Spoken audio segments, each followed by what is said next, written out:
sejak tahun 2017 dan 72.142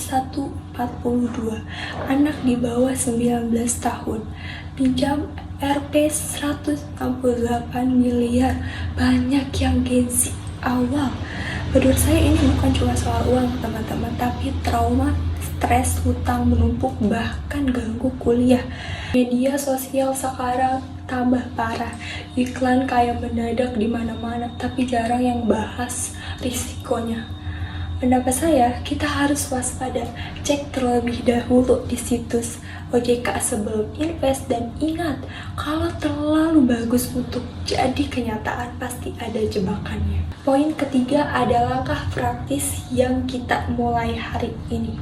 Jangan khawatir teman-teman, nggak perlu jadi ahli ekonomi overnight gitu ya. Jadi menurut saya mulai kecil aja. Pertama, bikin anggaran sederhana, pakai aplikasi seperti Money Manager atau Excel. Bagi 50% kebutuhan, 30% keinginan, dan 20% untuk tabungan.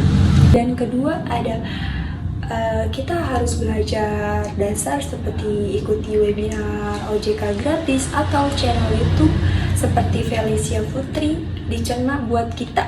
Ketiga, sisihkan 10% uang saku buat dana darurat 3-6 bulan gaji. Di sini saya punya contoh. Teman saya mulai tabung Rp 50.000 seminggu dari kopi kekinian. Sekarang udah punya 5 juta setahun. Kenapa saya? Ini nggak susah, tapi konsistennya kalau kita lakuin bareng, Gen Z bisa jadi generasi financial free di Indonesia. Yuk komitmen sekarang, mulai minggu ini, coba. Nah teman-teman, kita sudah bahas urgensi literasi keuangan, resiko jebakannya, dan langkah mudahnya.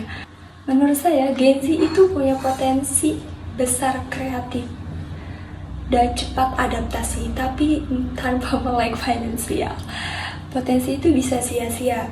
Ingat, data OJK itu penting. Literasi kita baru 49,68%. Korban pinjol ribuan. Jangan biarkan angka itu didefinisikan ya teman-teman. Saya yakin kalau kita mulai sejak ini, kita bisa ubah narasi dari generasi konsumtif jadi generasi builder masa depan. Jadi ajakan saya, mulai hari ini buka aplikasi OJK, cek literasi kamu, dan terapkan satu kebiasaan baru. Bayangin 5 tahun lagi kita cerita ke adik-adik.